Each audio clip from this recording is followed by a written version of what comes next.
el mismo crecimiento puede llegar a que nos fundamos. El que está compitiendo con las pantallas y se lo van a comer crudo. Se le dije que no venda juguetes, ni tampoco tanto educación, sino salud.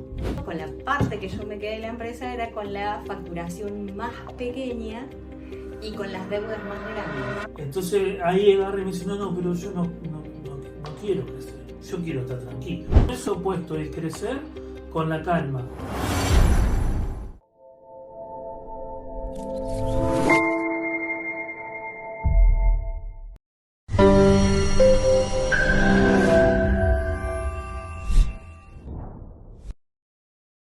Buenas, ¿cómo están? Acá estamos, segundo episodio de Enfus Talk. Hoy traemos 3 casos de estudios para compartir con ustedes, 3 clientes, son 3 situaciones diferentes que seguramente a algunos se puede llegar a espejar en sus situaciones. Así que bueno, vamos a compartirlo con ustedes para abrir un poco esa mirada, para poder ver si nos sentimos identificados y a ver en esas situaciones qué es lo que se podría llegar a hacer. Hola Javi, ¿cómo estás? Lali. Bueno, ¿arrancamos? Bueno. Bueno, son 3 casos. Igual Sí. no pongamos los casos como que vamos a hablar de eso, sino que va a salir temas en base de cosas que se pueden observar de eso, pero no. O sea, el tronco no va a ser el caso, sino la extracción del conocimiento, un pimponeo de cosas. Tal cual, sí, porque vamos a ir desarrollando la Y situación. sí, a mí por eso me antoja decir, che, ¿por qué no me contaba el cliente ese que, no sé, que se puso la huerta y empezó a trabajar eso? Ponele. Que fluya. Que fluya, Sí. que fluya. Bueno, acá tenemos orden. Que no podía hablar de eso. Y despelote. Lo dijo él. Así que bueno, vamos a comenzar hablando de marketing, así lo hago hablar a él. Y ya estamos. Javi, este caso que estuvimos charlando recién, que me comentaste un poquito, que estabas haciendo la investigación de mercado para este cliente, que nos contactas, una empresa también que tiene mucha trayectoria, está frenada con el tema de las ventas, quiere obviamente aumentar ventas, aumentar facturación, y contanos un poquito sobre esta situación y lo que recién me comentabas sobre el marketing a aplicar en casos así. Contanos un poquito el caso y lo que estuviste investigando. No digo, no, qué loco, como siempre los principios terminan siendo pilares que no, o sea, si los querés pasar de largo, te vuelven a ubicar, ¿no?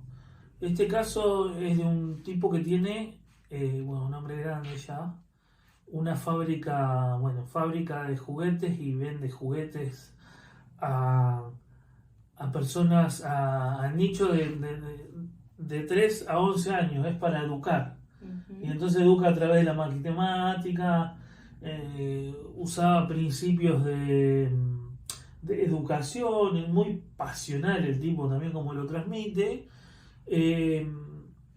Está desde el 96. Fue el 1, es más, hay un juego que le rompió, que es el único que lo puede hacer, porque tiene patente y demás, que es de Perú y exportaba a países, a Chile, a Bolivia, y hoy en día está estancado. Uh-huh.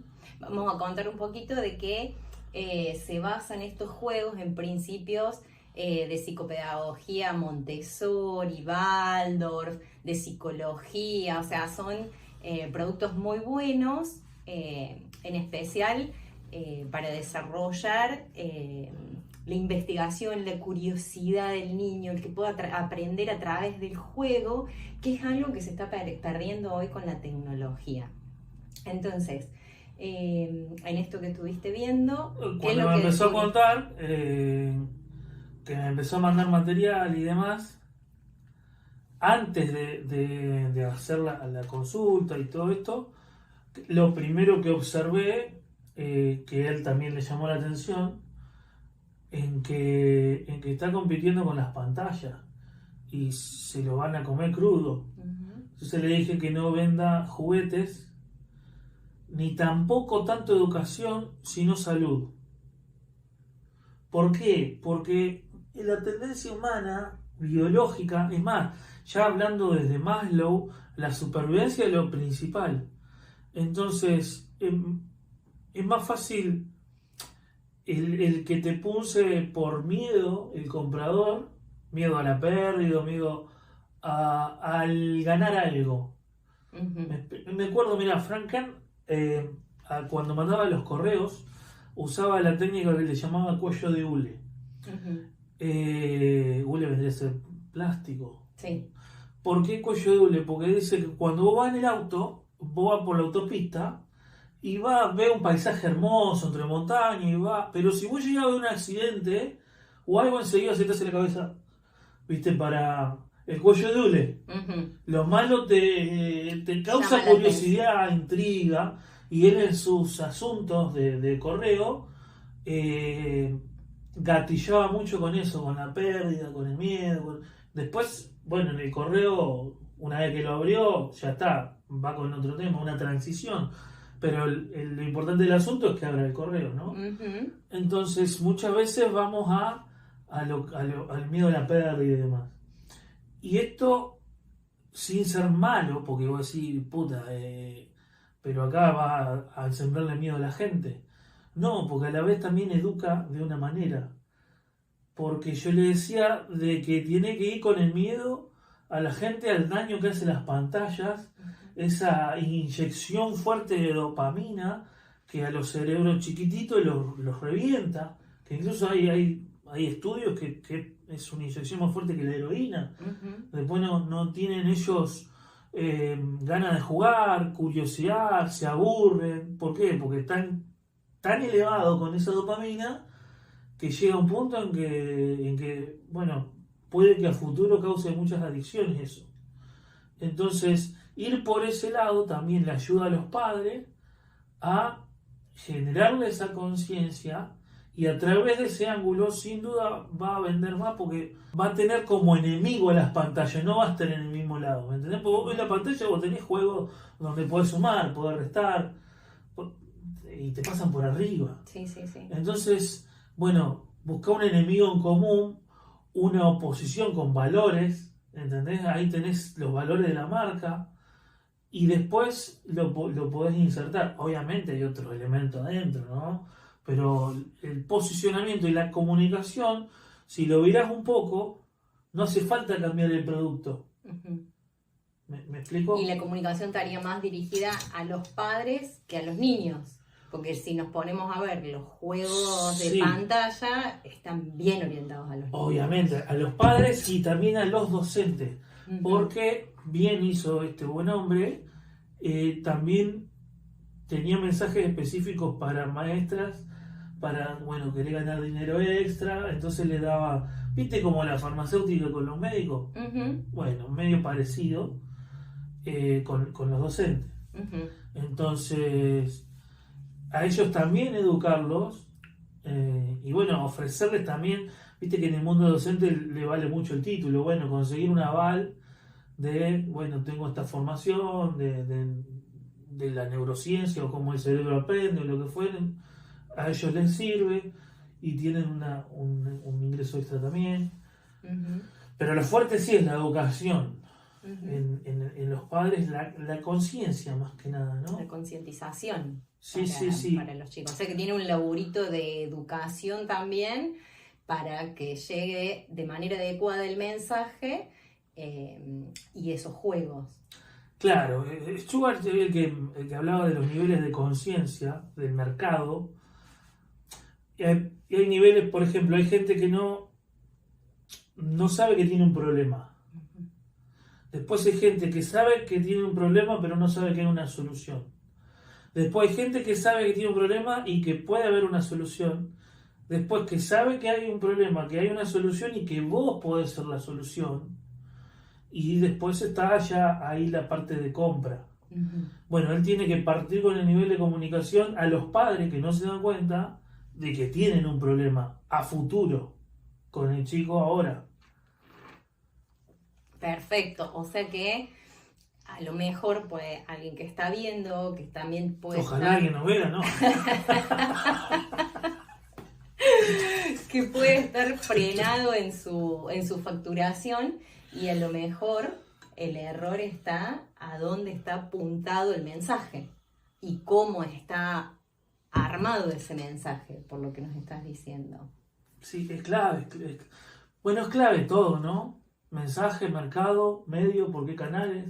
Ujú, Eh, si una de esas patas falla, no anda. ujú, Entonces, y ahí se le suma la parte del propósito de la marca, que es un propósito fuerte, es como un soldado. Ahí que la gente llega a... Es como un enemigo en común. Eso se usa mucho en política, ujú, ¿me entendés? Que bueno, Milei lo usó muy bien. O sea, el enemigo común o son los políticos o estoy yo con la gente. ujú. Fue un genio. Pero esto es parecido, ¿viste? Es clave. Es una de las cosas que la oferta también, porque hasta puede vender combo después, pero bueno, el tema es ir al ángulo. Ujú. Que sería el primer punto a tocar, detectado ese ángulo de la comunicación y hacia dónde estaba dirigido el mensaje. Perfecto, porque muchas veces invertimos más en ads, modificamos la oferta y vemos que los resultados no vienen y quizás, como bien lo estás diciendo, estaba más atrás, estaba hacia dónde estaba dirigido y el ángulo hacia dónde queda. Claro, porque como hablamos la otra vez, en el marketing se trata de administrar la demanda, pero también, o sea, ver la composición y la oportunidad, el nivel de la composición y la oportunidad. Entonces es continuamente ir adelantándote al contexto que estás. ¿Me entendés? Porque el contexto cambia. Hoy en día no es lo mismo que en los 90, nada que ver. Antes, yo me acuerdo, iban al colegio a venderte libros, y hoy en día no está eso, No. ¿viste? Ujú. Entonces, uno por ahí piensa que el producto colapsó y quizás envolviéndolo en un mensaje distinto, en una conciencia distinta, puede incluso hasta valer más. Perfecto. Bueno, que esto que vos traes, que lo que antes funcionaba hoy no funciona, también es un cuello de botella que se encuentra en muchos negocios que quieren seguir haciendo las cosas como se venían haciendo o tienen resistencia a todos estos cambios que está habiendo y es como que está todo muy acelerado. Ahora con el tema de la implementación de las guías, los agentes y todo lo que se puede mejorar la productividad y por desconocimiento se generan resistencias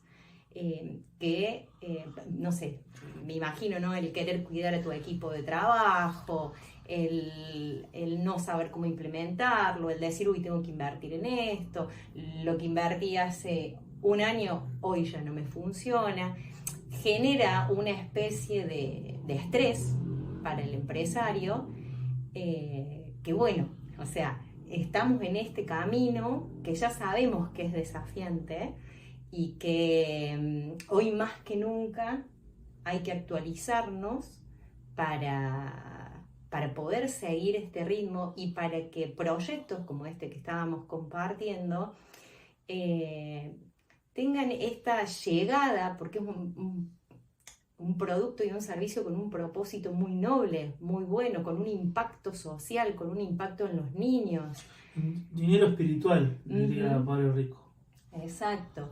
Entonces, invitamos a no tener miedo, a preguntar, a sacarse dudas, eh, a, a buscar, como decíamos en el primer episodio, ese punto ese hilo que tiramos y se empieza a ordenar.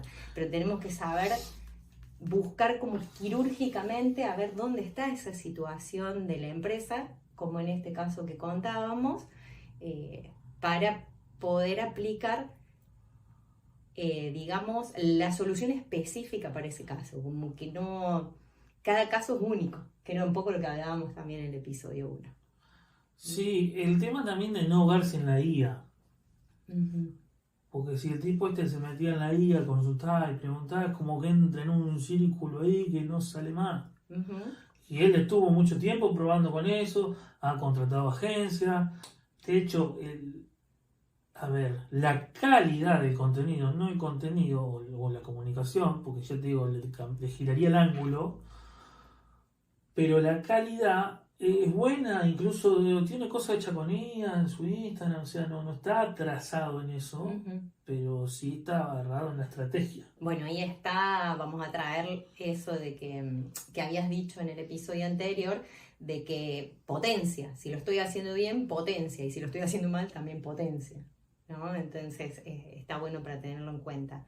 Bueno, y vamos a traer otra situación también, que ahora nos vamos a pasar a la parte financiera, si te parece, que muchas veces el mismo crecimiento puede llegar a que nos fundamos, vamos a decir, a que nos empiecen a ahogar las deudas, a pegar manotazos de ahogados, a que los costos financieros sean más altos o me lleven la rentabilidad al mínimo y no me permita expandirme o me quite la posibilidad de sacar lo que yo estaba sacando para vivir.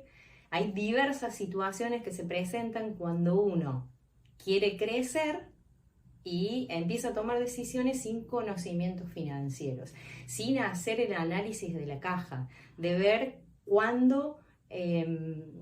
cuál es el ciclo que tiene de cobranzas o sea, de que vendo hasta que me ingresa la plata, cuál es el ciclo que tengo de pagos, que eso esté calzado, más sumándole cuando ya nos medimos en el baile y tenemos muchas deudas, ¿sí?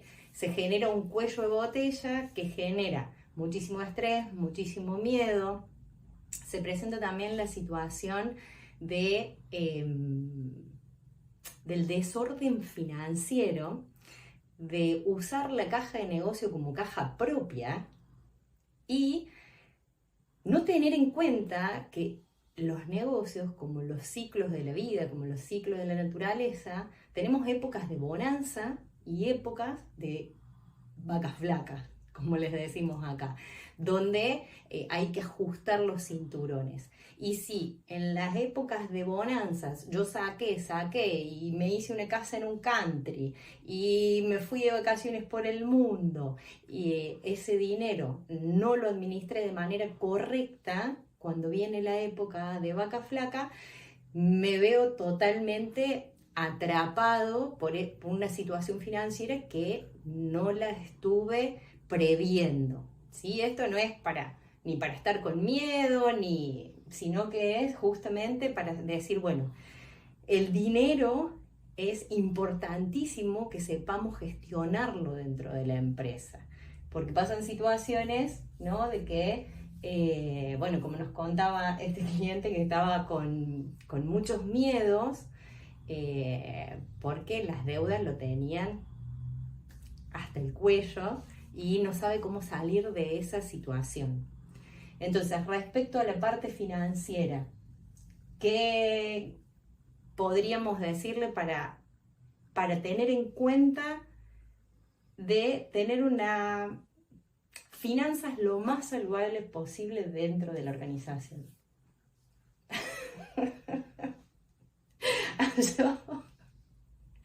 Lo que es finanzas me la pasa. Lo único que puedo decir o aportar en el tema estratégico, uh-huh, de que principio de la filosofía que nos mueve, los caprichos los pagan los activos. El propósito de un negocio es generar activos. Entonces, si el negocio está en excedente, que aproveche para generar activos, inmuebles, o no sé, o anticipo para inmuebles, hay un abanico de cosas a hacer, hay que jueguen cash flow, que vayan a elegirse rico para que aprendan también educación financiera y práctica. Y bueno, ahí que sepan que el negocio no les pertenece, que están liderando un negocio pero que no es suyo, que lo vean así y que ese dinero va destinado a construir activos. Después, si querés con festejo, bueno, paga los caprichos. Eh, a ver, los caprichos pueden incentivarte a crear activos. Ujú. Hemos hablado, yo te decía, a mí me gusta el GLC 53, AMG de Mercedes, que vale arriba de $250.000 acá en Argentina. Pero lo lindo de eso es decir, mirá qué desafío mental me genera a los activos que tengo que generar para llegar a tener eso. Entonces como que me eleva la inteligencia financiera de alguna manera, ese capricho, porque tengo que tener muchos ingresos pasivos para decir, puedo andar en esto. Ujú.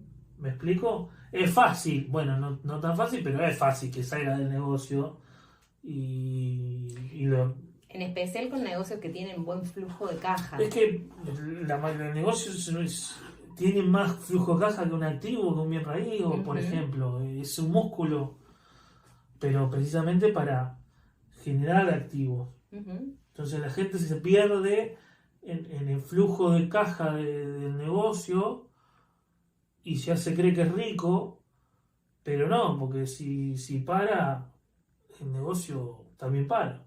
Ujú. Y después, todos los procesos que hay que tener en cuenta, ¿cómo vendría a ser eso? Hay que tener varias cuestiones en cuenta cuando se refiere al dinero, porque ¿qué pasa? Y esto lo voy a hablar desde la experiencia. Muchas veces tenemos contador, no sé si sucede en todos lados, pero por lo menos acá en Argentina se utiliza mucho de que el contador, por lo menos en pyme o emprendimiento, ¿no? Solamente liquida impuestos. Y está alejado de la realidad, de la cotidianeidad de la empresa. Entonces tenemos balances que no nos sirven para tomar decisiones. O si tengo la suerte de que tengo un sistema en mi negocio y que puedo tener los números, tampoco muchas veces se lleva de manera prolija o se hacen cortes muy largos para hacer el análisis de la información. Y más allá de la información del activo y pasivo que podemos hablar, que nos puede dar un balance, manejándonos con las normas contables, nosotros necesitamos de manera fácil y práctica diariamente saber el dinero que contamos, el dinero que va a salir y cuál es la proyección de la semana en función a lo que se va a cobrar, a lo que se va a vender, y nosotros tener el control de ese dinero. Que en el ritmo de los negocios muchas veces se deja de lado.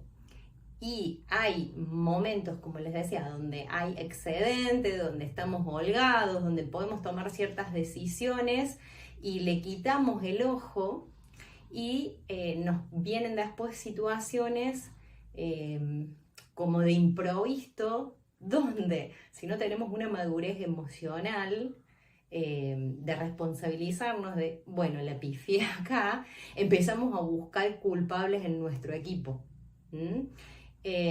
Entonces es importante manejar una correcta gestión del efectivo, pero de manera real, ¿sí? De manera real, como les decía recién, lo que me está ingresando, lo que tengo hoy y lo que me va a salir hoy y la proyección de esa semana, y eso revisarlo diariamente, porque de esta manera yo le puedo decir a mi equipo, perfecto, esta semana vamos a ajustar acá, vamos a ajustar acá.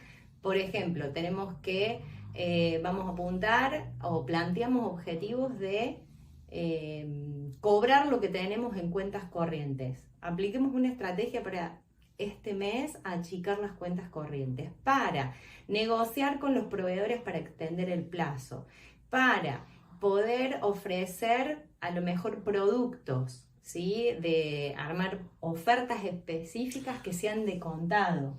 Contá una historia vos cuando levantaste una empresa.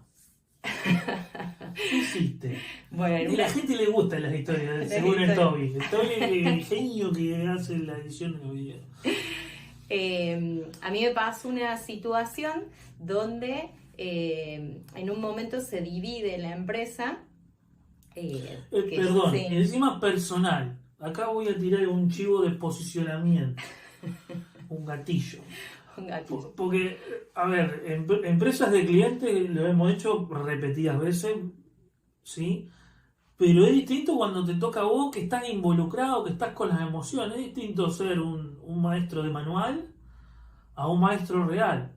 O sea, esta historia es personal. Bueno, por situaciones personales, en un momento mi empresa la dividimos en dos partes. Yo me quedé con una parte. Y en ese momento, con la parte que yo me quedé de la empresa, era con la facturación más pequeña y con las deudas más grandes, porque tenía deudas en dólares interesantes, bastante importantes. Entonces yo tenía claro cuál era el objetivo. El objetivo mío en ese momento era cancelar esas deudas, cumplir con la gente que había confiado para prestarme ese dinero. Y la caja era muy chiquita, era un negocio que se había inaugurado hacía muy poquito. Era una caja de fósforo, ¿eh? Sí.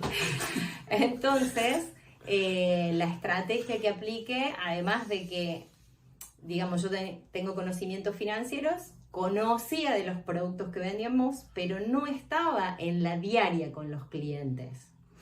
Entonces organicé bien mi equipo, teníamos reuniones semanales para conocer qué era lo que faltaba, qué era lo que pedían los clientes. Y como teníamos esa necesidad de generar flujo de caja rápida, en ese momento, porque estoy hablando hace cuánto, habrá sido en el 2017, más o menos. ¿Y qué era? ¿Era dinero para salir, no? ¿O vos ya tenías familia que mantener y todo? No, tenía mi familia. Ah, ¿cuántos críos? 4 chicos. Miró. Bien, entonces... O sea que era jodida la situación. Era jodida la situación, era jodida, había que sacarlo adelante, porque había que sacar para los sueldos, para mi sueldo y para pagar a los prestamistas que habían confiado en nosotros. Y bueno, y las responsabilidades que tenemos de que compramos y tenemos que conseguir financiación también, o sea, los cheques a levantar. Entonces en ese momento se me había ocurrido hacer ferias. Entonces una vez a la semana hacíamos ferias de productos que estaban cerca de vencerse, de productos que nos dejaban buen margen, o aprovechábamos la moda o la fecha del momento. Entonces eso hacíamos, decorábamos la vidriera también. En eso no había tantas redes, un poco se hacía en redes. Y aplicando esta estrategia, negociando con los proveedores, obteniendo más plazo, haciendo esta estrategia que les comentaba recién de manejarla, yo diariamente revisaba la caja, lo tenía bien visible el mes, lo que iban a entrar en los bancos. En ese momento había que hacer cola en el banco, entonces daba cheques para viernes y para lunes. Entonces no estaba todos los días yendo al banco. Eso también me daba la posibilidad de jugar con más días. Y aplicando esa estrategia, las reuniones con los equipos, mantenerlo sostenidamente, se logró en un año cancelar la deuda de estos prestamistas, que estamos hablando de $50.000 más o menos en ese momento. O más, ya no me acuerdo, creo que era más o menos. En el término de un año se logró cancelar todas las deudas, la caja pasó a tener superávit, o sea que se empezó a pagar todo, siempre con dinero real que teníamos en la caja. Dimos vuelta a la situación, ¿sí? Entonces por eso es tan importante, aparte que a mí me gusta, la parte financiera, cuando tenemos estas situaciones, es poder mantener el foco en lo que queremos solucionar, ir buscando alternativas de negociación para las dos partes, o sea, para lo que es pago y para lo que es lo que me generan los ingresos, y poder aplicarlo. Otra cosa que tuvimos en cuenta también fui a todas las tarjetas de crédito a ver qué podíamos obtener de beneficios para los clientes y de extenderle los plazos a los clientes, pero a través de la tarjeta de crédito y no de la financiación del propio negocio. Entonces, bueno, ahí les compartí secretos y cosas que realicé en ese momento, que fue de muchas crisis, porque nos estaba acompañando la crisis de la empresa, obviamente con una crisis personal y familiar, pero bueno, había que salir adelante en esa situación. Así que bueno, eso fue lo que pasó. Entonces, no le pierdan mirada ni pisada a la gestión del efectivo, que es clave porque es, no sé si relacionarlo a la sangre que corre en el cuerpo o al oxígeno que nos ingresa y que es tan necesario. Porque me gusta verla a la empresa como un ser humano. Por todas las situaciones del cuerpo humano, es como veo la empresa. Con la parte financiera, creo que ya estaríamos. ¿Qué sé yo? No sé, Él se deja guiar. Nunca estamos con nada. Como para tener una idea de estrategias. Otro tema que quería traer para que pudiéramos compartir hoy es también algo que me apasiona muchísimo, y es cuando se entra en crisis de que ya no queremos estar más en el emprendimiento. Ya no queremos más ese negocio, no queremos, llega un punto de saturación, quizás porque postergamos por mucho tiempo, y ya no se quiere estar más en el negocio. Yo había escuchado y estuve trabajando mucho con gente que eran empleados y que ya no aguantaban más ser empleados y armar estrategias para hacer el pasaje, ¿no? El tema que hay que trabajar mucho, el cambio de mentalidad, de estar acostumbrado a la seguridad de un sueldo, pasar a la inestabilidad de estar generándome yo mis propios ingresos. Ese es un tema, pero ahora se nos presentó una situación diferente, que era de alguien que dice, no, yo no quiero crecer, estoy en plena crisis. También tiene un negocio de más de 20 años, es profesional y en ese hartazgo de querer patear el tablero y... no sé, porque me acuerdo de medio parecido a mí lo bruto. Claro, y no se puede patear el tablero porque obviamente hay una familia que mantener y no nos podemos tirar en la pileta así. Familia, empleados, socios. Todo. Y un negocio andando. Entonces me pareció interesante poder traerlo, compartirlo a este tema, porque a todos nos pasa estas situaciones y saber cómo gestionarlas, que no nos gane la impulsividad de tomar decisiones así en frío, sin hacer análisis. Y cuando ya la emocionalidad te ciega la percepción, ¿no? Porque nos había comentado de que sí, ya invertí en consultoría, pero no implementé nada. Nos decían, ya no sé qué más hacer. Y que bueno, nos había elegido justamente porque nosotros integramos además el trabajo personal y el trabajo del ser y bueno, se va haciendo un acompañamiento como muy integral para que pueda ver lo que no está bien. Pero a él también le querían, ver el marketing y no. Nosotros le damos otra mirada mucho más compleja, amplia, más allá del ser. El emprendedor que está mal quiere solucionarlo ahí, no quiere encontrar a su niño interior. Quiere decirme cómo hago para venirme ahora y que esto ande distinto. Entonces, más que nada por eso, por la mirada integral de todo el negocio. Es más, cuando habló la primera vez conmigo, antes de hacer la llamada, eh, él quería saber si para su negocio nosotros le podíamos ayudar. Yo agarré y le comenté que sí, que incluso yo había trabajado con varios de ese nicho, es una veterinaria. Y que un cliente, de hecho, le expliqué un modelo de negocio que habíamos hecho, un modelo de suscripción, después terminó abriendo 2 sucursales más, se expandió, ahora 3 más. eh, entonces ahí agarré y me dice, no, pero yo no quiero crecer. Yo quiero estar tranquilo. Así, ¿viste? Quiero estar con mi nena. Que bueno, y ahí se armó una linda conversación porque le dije, por más que no quieras crecer, el proceso es el mismo. Porque vos para crecer tenés que armar procesos, tenés que armar sistemas, procedimientos, un manual de proceso. Es como si vos tuvieras preparado el negocio para la salida, o para venderlo, o para franquiciarlo.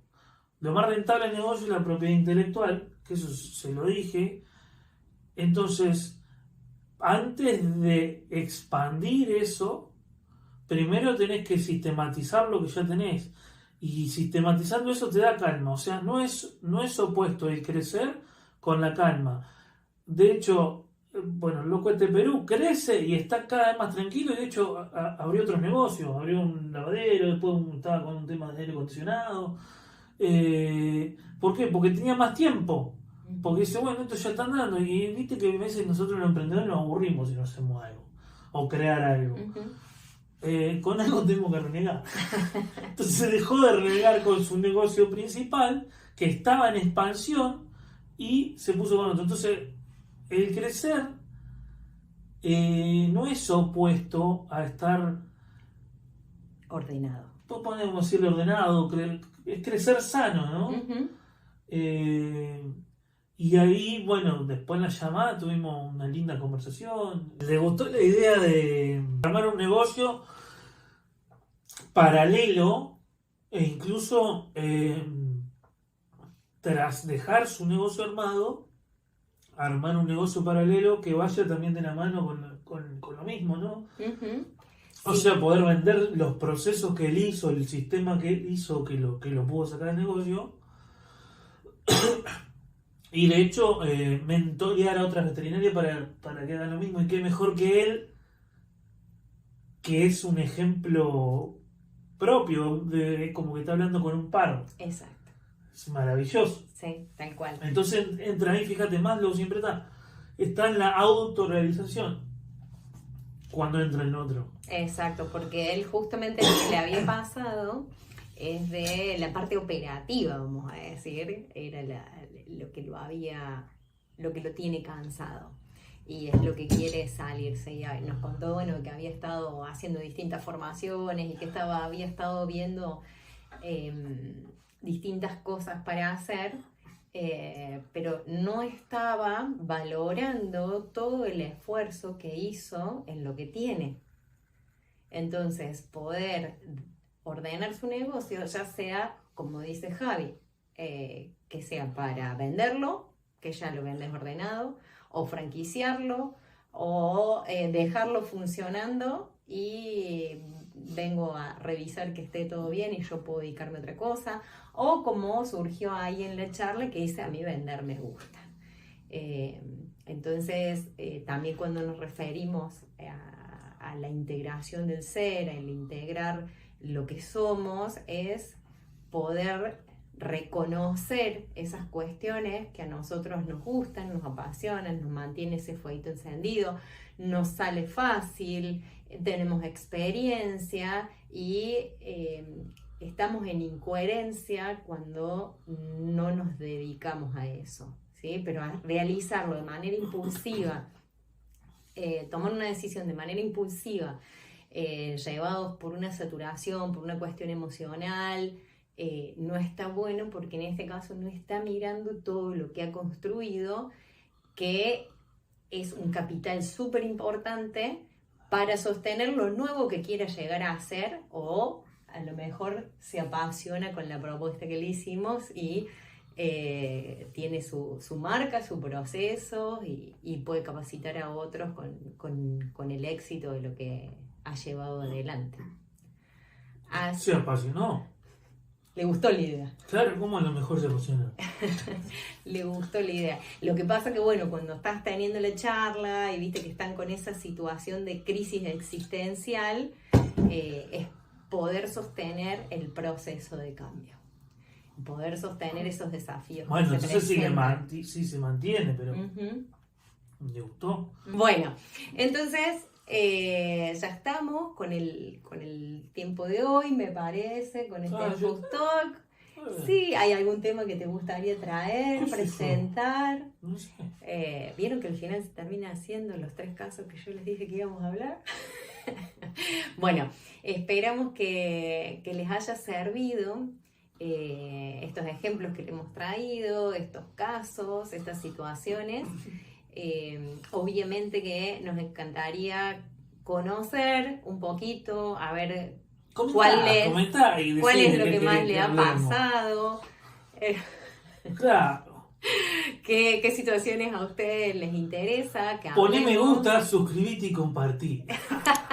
No olvidamos el anterior. Así que bueno, gracias por estar de ese lado y nos vemos en el próximo en Food Talk. Adiós.